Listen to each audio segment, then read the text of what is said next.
أشهد أن لا إله إلا الله وحده لا شريك له وأشهد أن سيدنا محمدا عبده ورسوله اللهم صل على سيدنا محمد وعلى آله وصحبه أجمعين أما بعد.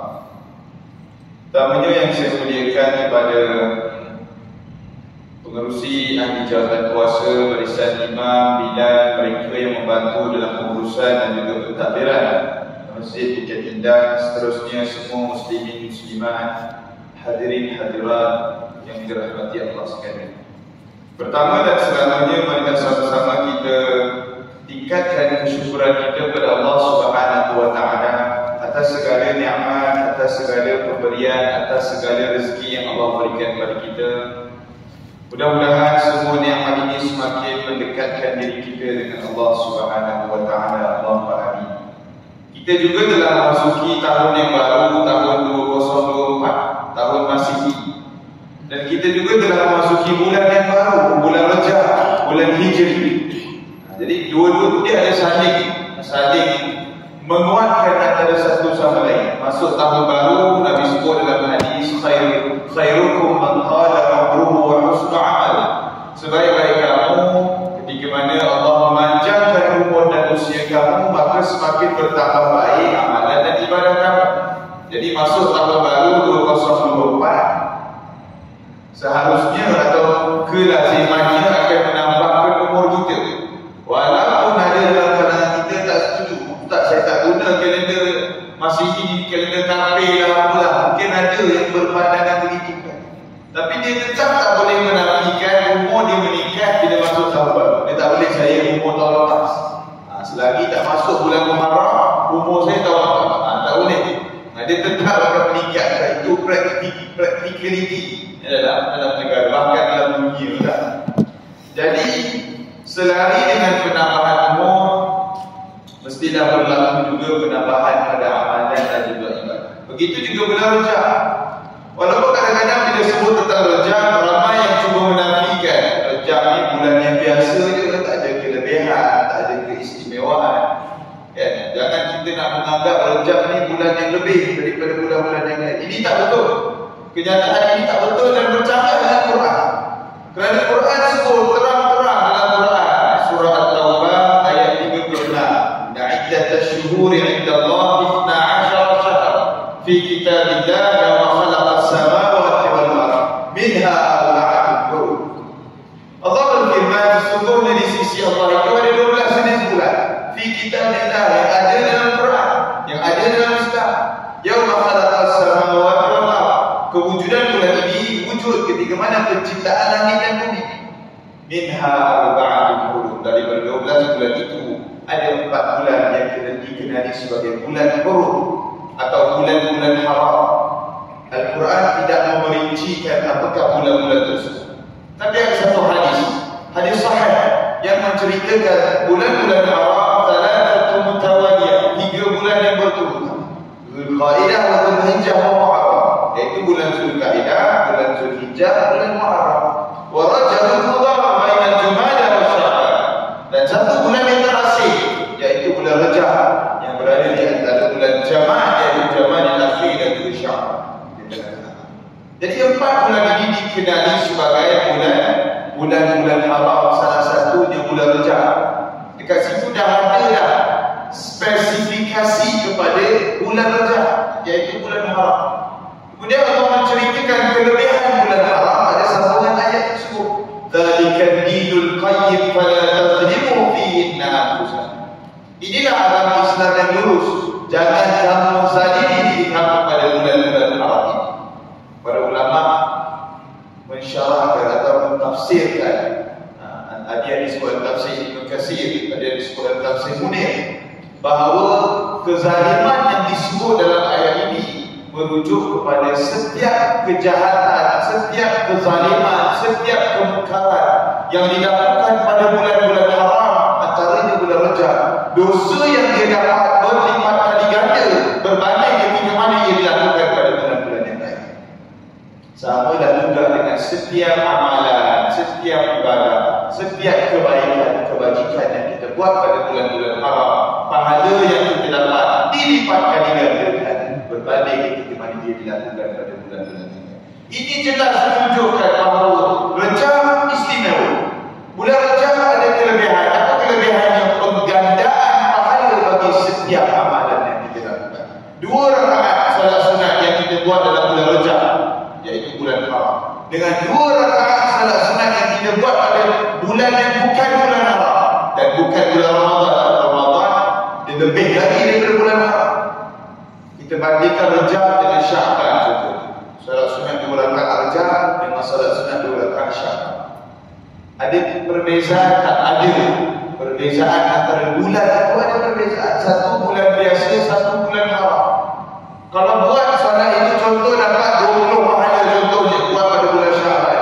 Boleh jadi buat pada bulan Rejab ini dapat berganda. Cuma berganda tak tahu apa. Fikiran kita ni berganda ni dah 20, dah 40. Tapi Quran punya berganda lain. Dia tak sama dengan gandaan matematik yang biasa kita belajar. Boleh jadi gandaan 2, dalam 10, dalam 100, dalam 1000. Wallahualam. Tapi kita yakin dan percaya berlaku penggandaan kerana ia disuruh dalam. Jadi selari dengan tahun baru Masihi, untuk kita gandakan, untuk kita tambahkan amalan ibadah kita, selari juga dengan bulan Rejab, untuk kita gandakan amalan ibadah kita, itu menjadi satu motivasi dalam diri kita untuk tambahkan ibadah kita, tambahkan amalan kita. Kalau rasa kurang berjemaah dalam solat fardu, banyakkan berjemaah. Kalau solat sunat rasa malam-malam nak buat, pastikan bulan ini mula rajin untuk kita buat.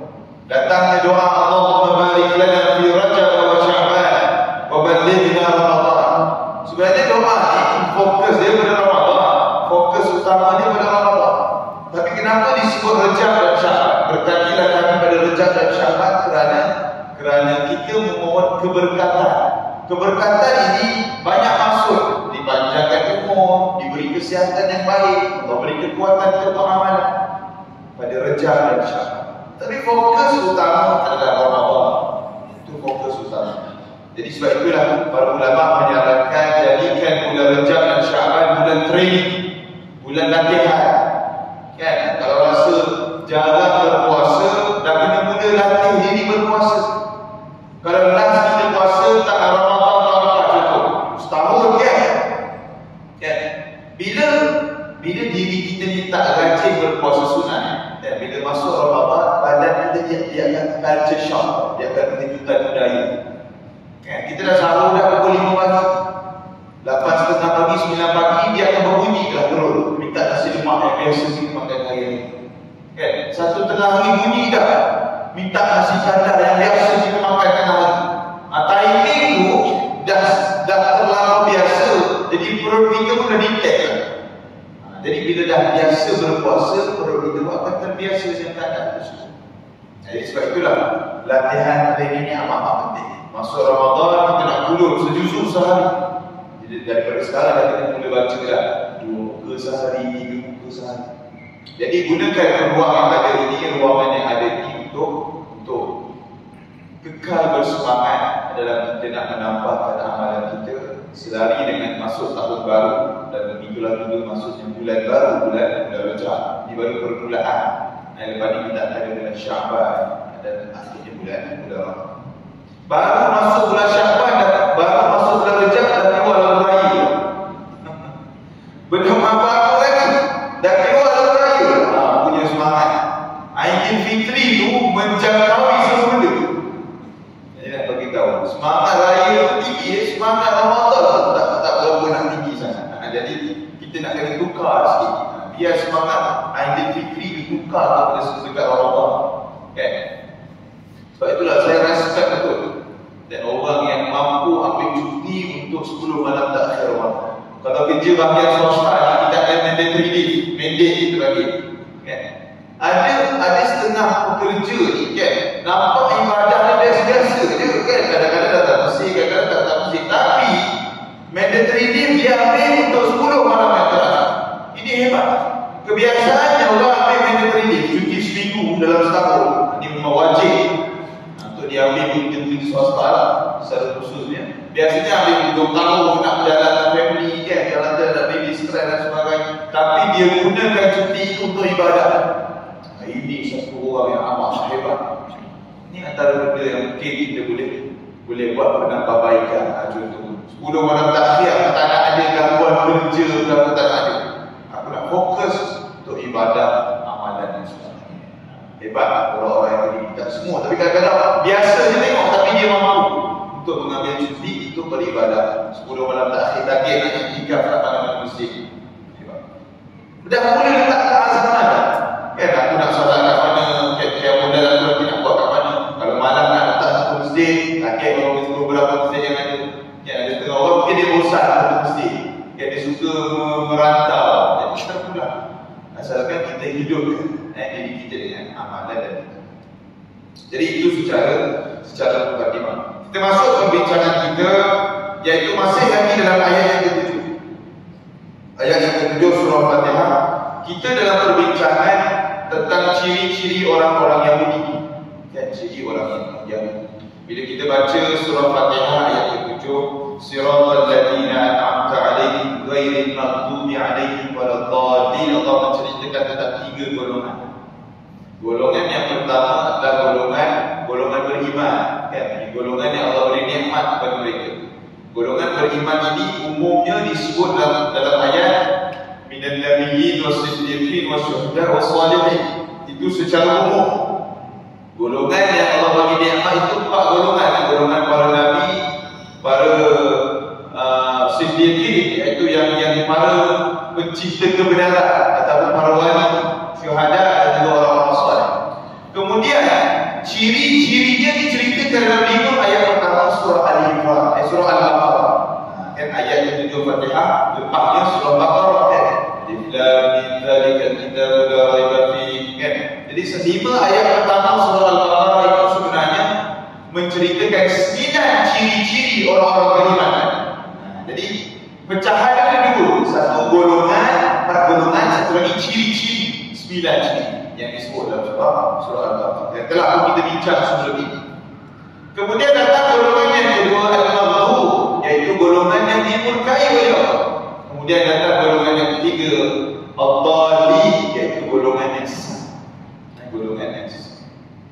Jadi kita dalam perbincangan al-maghdub, iaitu al-maghdub merupakan ciri-ciri pertama Yahudi yang disebut dalam Al-Quran. Bulan lepas kita cerita 5 ciri. Yang pertama ciri Yahudi al-maghdub, iaitu golongan yang dimurkai. Yang kedua ciri Yahudi surah Al-A'raf, surah Al-A'raf ayat 82. Masih ingat saya 82, iaitu Yahudi amat keras permusuhannya dengan umat Islam. Amat keras permusuhannya dengan umat Islam. Kita boleh lihat sampai sekarang masih lagi berlaku pembunuhan demi pembunuhan di Palestin. Walaupun mungkin suasana itu dah tak macam dulu, kan? Kita dulu semangat berlaku bermula 7 Oktober, kan? 7 Oktober, 7 November, 7 Disember, 2 bulan pertama itu semangat. Masuk 7 Januari dan sampai sekarang kita dah berapa dah? 15 Januari. Jadi kita dah tak berapa dengar sangat dah cerita Palestin. Bukan tak berapa dengar, orang dah tak berapa sembang sangat dah cerita Palestin. Akibatnya kenapa? Kerana dia dah berlarutan lama sangat.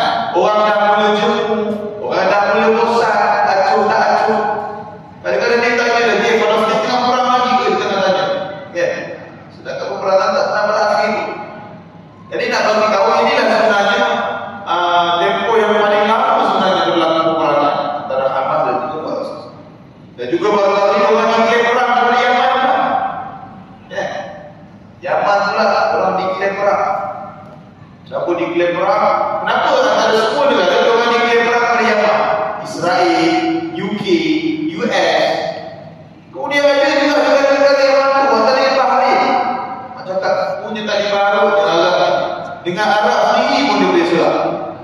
Ya, Arab sendiri pun dia boleh JP dengan orang Rapih. Sedap orang Islam ni. Ya.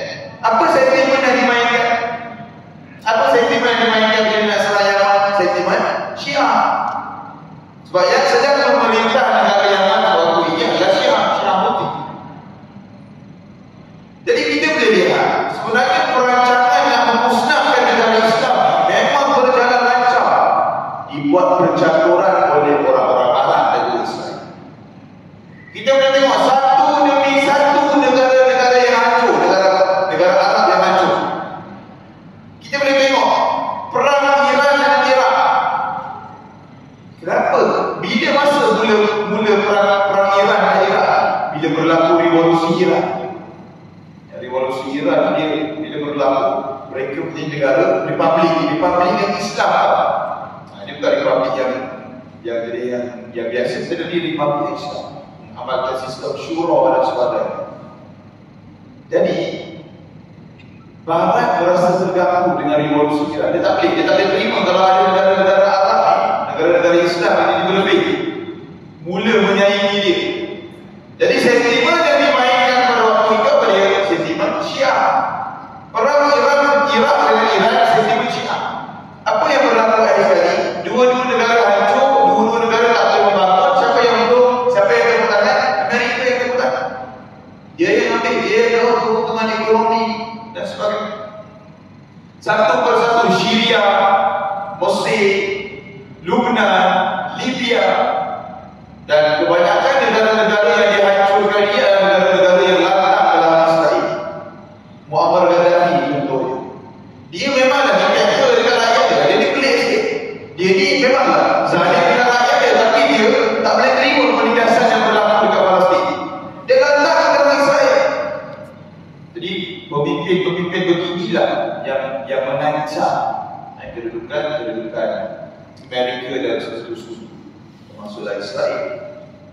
Jadi sentimen Wahabi, Sufi, ini semua sentimen. Kita memang ada pegangan kita ada pegangan akidah kita, pegangan ahli sunnah wal jamaah kita. Kita tak setuju dengan fahaman Wahabi, kita tak setuju dengan fahaman Syiah. Kita tak boleh terima mereka ada kesesatan yang telah pun difatwakan oleh JAKIM, Majlis Agama Islam negeri-negeri dan sebagainya. Itu kita clear waktu. Tapi kita kena faham isu Wahabi, Syiah dan sebagainya, isu internal umat Islam, ini masalah dalaman umat Islam. Yang berlaku apa dia? Amerika, dia menggunakan isu dalaman ini untuk merosakkan negara Islam, untuk menimbulkan peperangan sesama negara Islam. Ini yang masalah. Mereka memanipulasi isu dalaman kita. Ini yang masalah. Kita tak alert. Akhir sekali ada orang Sufi, disebut dalam kajian, ada orang Sufi yang jeli dengan orang Barat. Dia kata darah orang Islam yang tak sehaluan dengan dia ni halal lagi darah kepada orang kafir. Betul dia berlaku bunuh-membunuh sesama orang Islam. Jadi isu ini kerana percaturan yang berlaku jangka masyarakat. Dan percaturan ini akan penghujungnya apa dia? Dia bukan penghujungnya sampai Palestin. Kalau ikut hadis Nabi akhir zaman, Palestin memang akan jatuh. Palestin memang akan. Selepas Palestin ke mana pula ada tuju? Kalau ikut hadis Nabi, dia akan ke Madinah. Ke Madinah. Betul tak kalau kita ingat hadis Nabi kan, bila Dajjal cuba nak masuk Madinah. Ada hadis Nabi. Madinah akan diguncang. Lepas diguncang, keluarlah munafik daripada dalam Madinah, keluarlah akan mengikut Dajjal. Terus ke tempat berikut.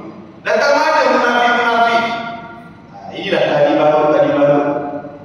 Yang muncul-muncul Dajjal dan sebagainya, inilah yang akan disucikan. Ini hadis akhir zaman. Panjang lagi penceritaan hadis akhir zaman. Jadi itu antara perkara yang kita sebut bagaimana kerasnya permusuhan orang-orang Yahudi dengan umat Islam. Bunuh demi membunuh. Dia tak kisah dia bunuh anak kecil ke, bunuh perempuan ke, bunuh orang keluarga emas. Kita boleh lihat bagaimana tawanan perang. Kan? Ada tawanan perang yang diputus jarinya. Diorang putuskan jari tawanan perang. Kemudian dilepas. Betapa jahat dan betapa kejam mereka. Itu yang mendidikan kita. Dah nampak dah kekejaman Israel Yahudi depan mata. Masih lagi menyokong Yahudi Israel. Tahun lepas antara tahun ke-8 di mana ramai orang Islam yang menyokong Israel. Lain Islam kita sokong Israel, sokong Yahudi. Ini memang menjadikan sebenarnya. Padahal Quran dah sebut lama dan terang-terang kita boleh lihat kerosakan, kekejaman, kezaliman yang mereka lakukan. Bagaimana boleh cenderung menyokong mereka. Ya. Sekarang ni pun dah tak ramai lah orang cerita tentang Palestin dan sebagainya. Walaupun dia dah berlaku sangat, orang pun dah ambil hancur tidak. Semangat tetap perlu ada. Dan semangat tetap perlu. Sebab itulah bagi saya sekurang-kurang semangat kita lah. Dulu mungkin semangat pakai maflar dan sebagainya kan. Sekurang-kurang semangat kita jangan tinggal dalam doa. Dalam doa kita baca doa. Kalau imam jangan tinggal turun nazilah. Turun nazilah setiap solat kalau boleh jangan tinggal. Kalau di masjid saya jadi imam, kalau time saya jadi imam, saya akan baca turun nazilah. Itulah usaha kecil kita. Yang bila Allah tanya nanti dia dalam kubur nanti kan, atau di malam mahsyar, dia apa usaha kau kalau kata orang sini? Adalah jawapan kan. Dia baca turun doa nazilah, doa dan sebagainya. Nak bantu secara fisik kita tak mampu. Ya, inilah antara bentuk kemampuan yang boleh kita, bentuk bantuan dan sokongan yang boleh kita berikan kepada saudara kita di Palestin dan sebagainya. Itu ciri yang kedua. Ciri yang ketiga, bangsa yang amat buruk kedudukannya dan amat sesat di atas dunia ini. Itu Allah sebut dalam surah Al-Anfal ayat surah Al-Ma'raj ayat 60. Kemudian yang keempat, bangsa Yahudi ini yang dia diklaim ahli syurga. Baqarah ayat 111. Punyalah banyak kerosakan dia dah buat, dia diberi klaim jadi ahli syurga. Dan yang ketiga, yang kelima disebut dalam surah An-Nisa 155. Dalam surah An-Nisa 155 ada 3 ciri. Yang pertama, fabima naqdihim mitsaqahum, mereka ini bangsa yang suka mencabuli perjanjian. Buatlah apa agreement dengan dia mesti langgar. Esok lusa minggu depan mesti langgar. Tak heran dengan perjanjian-perjanjian. Sebab itulah buat perjanjian ceasefire, gencatan senjata. Genocide masih lagi berlaku. Pembunuhan masih lagi berlaku. Dia tak heran dengan gencatan senjata. Sebab belakang dia ada banyak musuh-musuh besar yang support. Akta peperangan dunia tak mampu nak sikat dia. Padahal tengah-tengah akta peperangan dunia, mana boleh bom tempat-tempat awam, mana boleh lancarkan pembantu dekat tempat-tempat awam. Contohnya hospital, contohnya rumah ibadah. Tapi realitinya apa yang berlaku? Rumah ibadah, hospital, semua dibom. Semua bayangkan hospital, orang injil dalam perang nak dirawat dalam hospital boleh bom. Yang mengorbankan hospital Syifa, hospital Al-Ahli, yang mengorbankan hampir 1000 orang dalam hospital. Yang paling sedih, malam sebelum dibom, ada video budak-budak tu tengah main bagi lari kan, anak-anak kan. Ada dalam 20 orang. Ada baju putih, baju oranye dan sebagainya. Mengenai lagi lah budak-budak kan. Mungkin mak ayah mungkin sedang dirawat dan sebagainya. Besok bila mana meletup, baju yang sama tersebut bergelimpangan di tepi. Allah, sedih tu. Sedih tu. Kita tengok video orang main-main, tengok video. Allah, sedih sangat. Kan ini nak bagi tahu. Bangsa yang amat suka mencabuli perjanjian dan buat gencatan senjata, mereka masih lagi meneruskan pembunuhan. Walaupun berskala kecil, masih lagi dibangun. Dan kenapa bangsa ini sentiasa dilaknat oleh Allah? Kenapa bangsa ini sentiasa dimurkai oleh Allah? Kerana mereka membuat satu kejahatan yang bangsa lain tak buat. Apa dia? Mereka membunuh. Wa yaquluna nabi. Mereka membunuh para nabi tanpa ada hak. Mereka membunuh dengan kejam para nabi dan para rasul. Bayangkan, orang biasanya tak ikut nabi, dia tinggalkan nabi, dia tak ikut. Ini dia dah tak ikut nabi, dia pergi bunuh nabi rasul. Kan antara yang dibunuh Nabi Zakaria, antara rasul yang dibunuh, nabi lagi banyak dibunuh. Kan nak bagi tahu punya dahsyatnya bangsa. Bila mana dia membunuh hutang Allah, utusan Allah, Allah sumpah mereka sampai kiamat mereka akan dilaknat dan dimurkai. Sebab itulah ini Yahudi bangsa sampai kiamat orang ini dilaknat dan dimurkai kerana kejahatan yang mereka buat. Dan mereka tak insaf pun. Mereka ni tak ada peribadi manusia pun.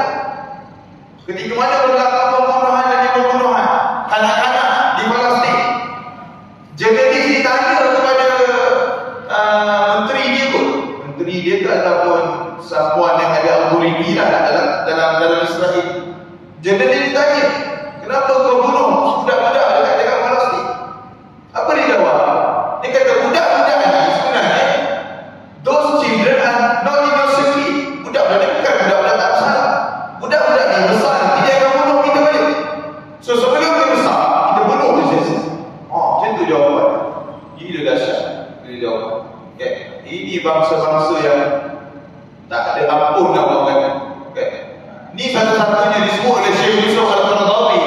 Kafir harfi yang ada dalam dunia ini satu, iaitu Israel. Itu kafir harfi. Dalam tempat lain tak boleh kita sebut kafir harfi. Sebab apa? Semua orang-orang Islam yang lain dalam negara dia dah termaktub dalam perlembagaan negara masing-masing. Contoh dalam negara kita kan, orang Islam dalam negara kita, mereka ni dah ada hak, ada yang warga negara dan sebagainya. Semua itu mereka digelar kafir mastawfi bagi kafir yang dah menetap dan termaktub dalam perlembagaan. Satu sahaja Syekh Yusuf sebut yang wajib digelar mereka di kafir harfi, iaitu Yahudi Israel. Yahudi yang jahat lah. Yahudi pun ada baik. Yahudi Al-Qadar. Yahudi Al-Qadar ni mereka pro-Palestin. Mereka berkawan dengan Palestin. Mereka tidak bersekongkol dengan Israel. Tapi mereka di minoriti sahaja. Mereka masih lagi berpegang pegangan kitab yang asal, kitab Taurat yang belum diolah oleh bangsa Yahudi. Ini Yahudi yang terkecuali. Adapun yang Allah laknat dan Allah murka, ini semua merujuk kepada Yahudi yang tidak begitu. Itu 5 ciri yang kita bincangkan sebelum-sebelum. Kemudian ciri yang berbaki pertama adalah yang ciri yang keenam, bangsa Yahudi bangsa yang penuh dengan hasad dengki. Bangsa Yahudi bangsa yang penuh dengan hasad dengki. Al-Baqarah 109. Allah berfirman, banyak di antara ahli kitab Yahudi dan Nasrani suka kalaulah kiranya mereka dapat mengembalikan kamu menjadi kafir setelah kamu beriman, kerana dengki yang timbul dalam diri mereka sendiri. Kenapa dia dengki? Kerana dia dengki dekat kita sebab dia tahu kita ni di jalan yang benar. Kalau kita berbalik pada ciri Yahudi yang pertama, ciri Yahudi yang pertama, golongan yang dimurkai oleh Allah. Kenapa mereka dimurkai? Mereka ni tahu akan kebenaran tapi tak nak ikut. Atas dasar ego, atas dasar fanatik, taksub pada keturunan ini. Mereka marah kenapa Nabi Muhammad bukan keturunan Bani Israel. Kenapa Nabi Muhammad keturunan bangsa Arab? Kenapa Nabi Muhammad tidak lahir dalam keturunan Nabi Ishaq, Nabi Yaqub? Kenapa Nabi Muhammad lahir dalam keturunan Nabi Ismail? Okay, jadi mereka marah. Akhirnya kebenaran yang ada di mana dia tak ikut, dia kekal dalam kebatilan dan kesesatan. Tapi tak cukup sekali itu. Dia ada kesinambungan yang disebut dalam surah Baqarah ayat 109. Yahudi ni amat dengki dengan umat Islam. Ini satu sifat Yahudi. Kenapa dia dengki dengan umat Islam? Kerana dia tahu kita berada di jalan yang benar dan dia akan cuba bawa kita keluar daripada agama Islam, masuk dalam agama-agama yang lain. Ini antara. Sebab tu ada ejen Mossad. Kenapa ada ejen Mossad? Ejen Mossad ni bukan setakat duit dia. Dia akan terapkan sekali pengaruh-pengaruh agama dan sebagainya. Akan berlaku sekali agenda macam agenda Kristianisasi lalu, agenda Yahudisasi yang tentu akan berlaku. Jadi itu antara ejen-ejen mereka, bukan sekadar ejen biasa, tetapi mereka akan cuba untuk mengeluarkan mereka daripada Islam masuk dalam agama mereka atau agama-agama yang lain kerana dengkinya mereka dengan orang Islam. Sebab tu dia tak suka ayat Ihdinas Siratal Mustaqim. Yahudi amat tak suka ayat ini. Kerana apa? Kerana itulah satu doa yang amat besar dalam kehidupan kita sebagai manusia. Ya Allah, tunjukkanlah kami jalan yang lurus. Yang kita dah bincang sebelum ni, jalan yang lurus ada tiga kaum, 3 pandangan. Pandangan yang pertama, Ibnu Mas'ud mengatakan jalan yang lurus itu merujuk kepada Al-Quran. Pandangan yang kedua, Ibnu Abbas mengatakan jalan yang lurus itu merujuk kepada Rasulullah. Jumhur para ulama mengatakan Siratal Mustaqim, jalan yang lurus itu merujuk kepada Islam. Hakikatnya Al-Quran ke Rasulullah ke Islam ke semua itu benda yang sama. Benda yang sama. Ikut Quran, ikut Islam juga. Kan? Ikut Islam, ikut Rasulullah juga, Rasulullah yang bawa Islam. Jadi semua benda itu sama sahaja. Cuma mungkin pengistilahan sahajalah yang berbeza. Hakikatnya matlamat tiga-tiga itu perkara yang sama. Jadi itu antara cubaan daripada golongan Yahudi yang mereka ni amat dengki dengan orang Islam. Kemudian ciri yang berikutnya, ciri yang ketujuh, bangsa yang penipu dan suka makan rasuah. Ini bangsa Yahudi. Bangsa penipu dan suka makan rasuah. Ada dua ayat cerita pasal ini. Yang pertama Maidah ayat 42. Kita tengok Maidah ayat 42. Allah berfirman, mereka sangat suka mendengar berita-berita dusta, sangat suka memakai segala yang haram, rasuah dan sebagainya. Oleh itu kalau mereka datang kepadamu, maka hukumlah di antara mereka dengan apa yang telah diterangkan oleh Allah Subhanahu wa taala. Ini antara disebut sama'una lil-kadhibi akaluna lis-suht. Suka mendengar dan menyebarkan benda-benda dusta, dan mereka ni akal suht ni adalah rasuah yang apa level. Dia rasuah yang jenis lain. Al-Quran itu kadang-kadang menyebutkan rasuah yang satu terminologi yang lain. As-suht, nanti boleh baca surah Al-Ma'idah ayat 40. Boleh kaji juga secara sendiri. As-suht ni dia ada beza dengan rasuah, ada perbezaan. Cuma as-suht ni dia lagi dahsyat daripada rasuah biasa. Dia bukan rasuah yang seperti kita faham. Dia ada pemahaman yang lebih besar berkaitan dengan asuh. Jadi Yahudi suka maka benda-benda haram, rasuah. Dalam ayat yang lain ada diceritakan bangsa Yahudi ni bangsa suka makan riba. Kita pun tahu riba ni ada dua benda, dua jenis. Yang pertama riba ni berkaitan dengan hutang atau pinjaman. Yang kedua berkaitan dengan barang ribawi. Ini biasanya berkaitan dengan hutang. Samalah Yahudi dengan Arab Jahiliyah, lebih kurang sama. Suka sangat dengan riba. Lagi-lagi bab pinjaman, hutang lah. Bila dia bagi pinjam duit RM1,000 contohnya. Jadi dia minta balik RM1,500 ataupun RM2,000. Lebih kurang macam ahlung lah dengan orang. Interest yang orang kata yang gila-gila punya dia akan letak. Sampai memang tak mampu nak bayar. Akhir sekali kena jadi hamba lah macam-macam. Ini memang bangsa Yahudi samalah dengan perangai Arab ini. Dan disebut juga dalam ciri ini bangsa Yahudi bangsa suka mendustakan atau bangsa penipu. Antara penipuan yang mereka lakukan adalah mereka ini mengolah kitab Taurat menjadi Talmud. Ini disebut dalam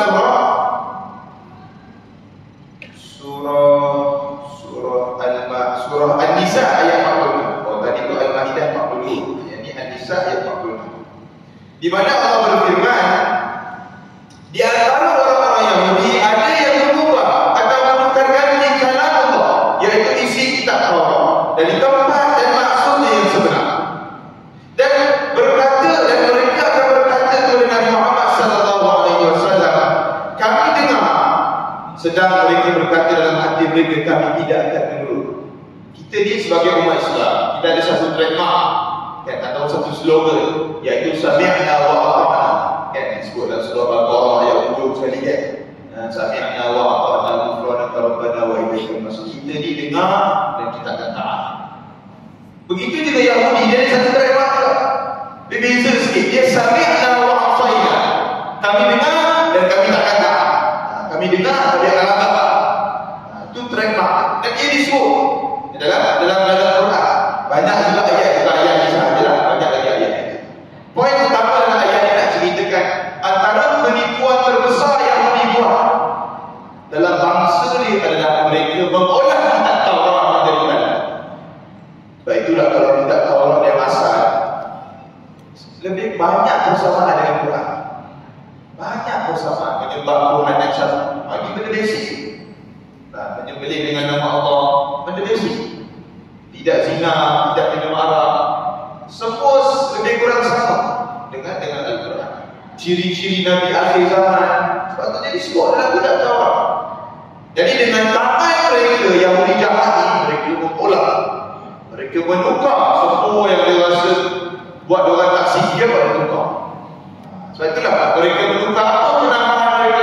Mereka meletakkan larangan yang sebelumnya dilarang membeli tanah, mereka mula tulis boleh beli tanah, boleh membentuk negara, boleh pemerintah. Daripada polahan itulah akhirnya generasi baru akhirnya generasi baru 31. Akhirnya generasi baru tak tahu kebenaran yang asal, mereka mengikut olahan-olahan yang telah dibuatkan. Ini antara ciri-ciri Yahudi, sambungan daripada yang lepas. Perlu kita ketahui bila baca ayat 7 surah Fatihah, perlu kita kenal pasti dan perlu kita tahu bagaimana ciri-ciri Yahudi yang sebenar yang telah kita ceritakan dalam Al-Quran.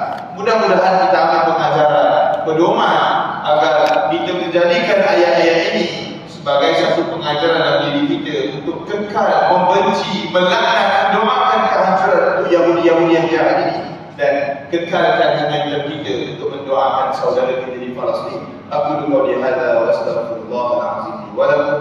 Assalamualaikum warahmatullahi wabarakatuh.